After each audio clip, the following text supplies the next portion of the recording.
Sim, nós devemos realmente ter os pedidos elevados ao Deus Pai, a Suprema, né? A Suprema Divindade. Ele nos escuta, nos atende sempre que é necessário nos atender. Não pela nossa vontade, mas pelo que nós precisamos, pelo que nós necessitamos. Não há uma proibição em que você fale exatamente qualquer assunto com Deus, com a espiritualidade.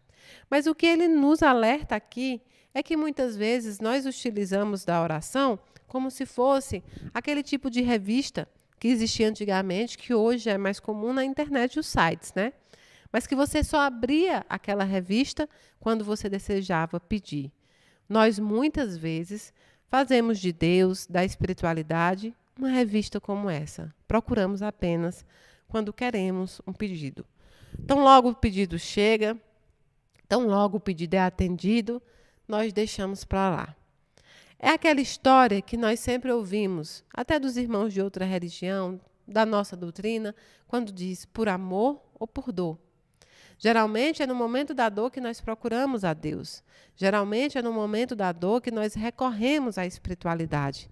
E logo depois, atendido as preces, atendido aquilo que nós gostaríamos ou que foi necessário, nós simplesmente esquecemos de todos os dias poder falar um pouco com Deus. Agradecer o dia, agradecer a nossa saúde, agradecer o nosso caminhar, agradecer até mesmo as coisas ruins que, ao nosso ver, acontecem na nossa vida.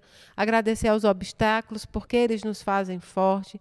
Porque se você passa por algo que você considera ruim, é porque você está aqui neste planeta ainda vivo, podendo lutar, né, por coisas boas, espirituais, podendo lutar por tesouros eternos. Está tendo essa oportunidade ainda aqui na Terra. Então, não é a proibição do se pedir a Deus, mas é a forma como você faz sua oração. Será que diante das suas orações, diante do seu dia a dia com a espiritualidade, você também tem o tempo, você se lembra de agradecer? Você reza, ora, fala com Deus em todos os dias ou apenas no dia que você precisa de um favor, em que você precisa de uma ajuda? Se nem mesmo os humanos muitas vezes gostam de serem procurados apenas por uma precisão, imagine Deus. Deus precisa também. Não é que ele precisa, porque na realidade não precisa, mas Deus merece a nossa gratidão. A nossa gratidão de filho, a nossa gratidão de criatura, daqueles que ainda permeiam aqui esse planeta Terra. Nós precisamos ser gratos também. Vamos deixar uma coisa bem clara. Nós temos os nossos irmãos católicos que rezam, nossos irmãos evangélicos que oram, nós espíritas rezamos, oramos, fazemos sinal de fumaça, seja qual for o que você chame a prática, né, da sua conversa diária ou da sua forma que você eleva seus pensamentos a Deus. Não há também uma proibição, nem um erro em se rezar. Eu sei que nossos irmãos rezam um texto, inclusive na Casa da Caridade, tem o texto mariano às segundas-feiras.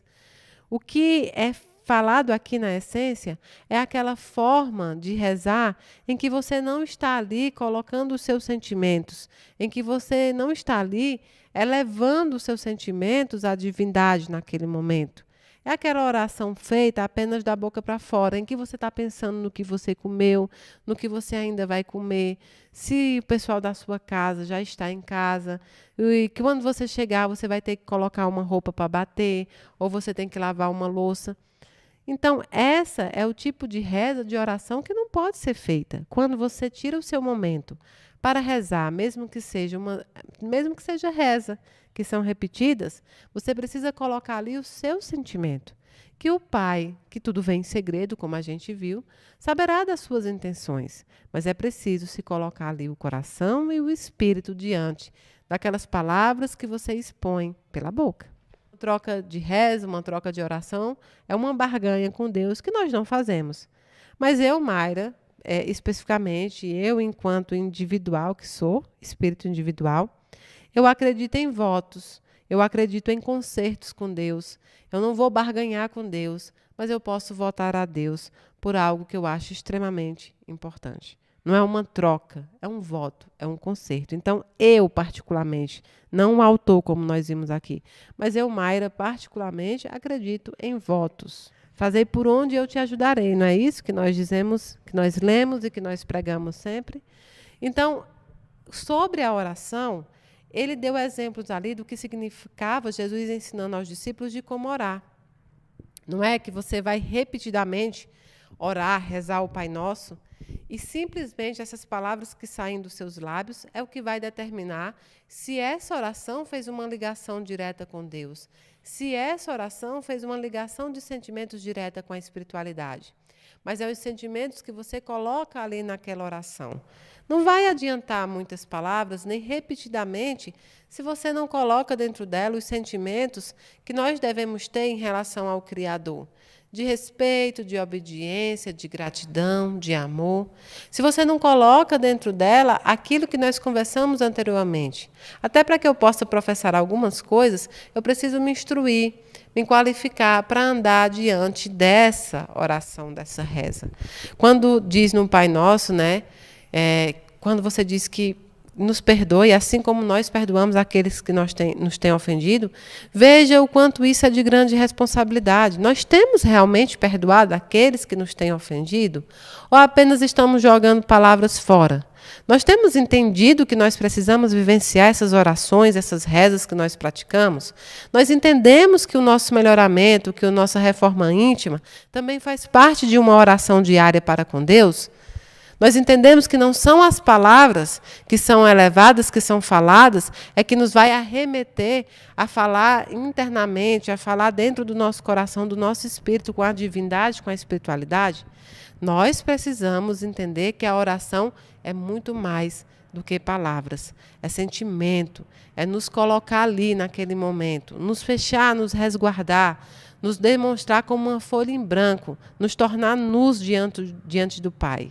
Porque nós não podemos esconder nada dele. Porque nós não podemos nos fazer em dupla face, como fazemos aqui na Terra, em que uma mesma pessoa pode representar duas personalidades em diferentes ocasiões, por motivos muitas vezes egoístas, né? De que nós pretendemos sermos, cada um tem um momento diferente sobre aquilo que você precisa exercer. Eu tenho uma Mayra dentro da Casa da Caridade, uma Mayra dentro da casa dela, uma Mayra dentro da profissão dela, uma Mayra diferente para cada coisa que eu quero fazer, uma Mayra que pratica atos diferentes para cada coisa que eu acho que deve ser. E não é isso. Nós precisamos vivenciar a espiritualidade, a religiosidade dentro da sua essência. Se você ainda não consegue fazer exatamente tudo que você prega, mas você se condiciona a aprender, mas se você se condiciona a executar, você já está em um caminho. O que não dá é para ser apenas palavras. Palavras jogadas ao vento, palavras jogadas fora, palavras que não fazem sentido e não edificam nem a você, nem a quem está ao seu redor.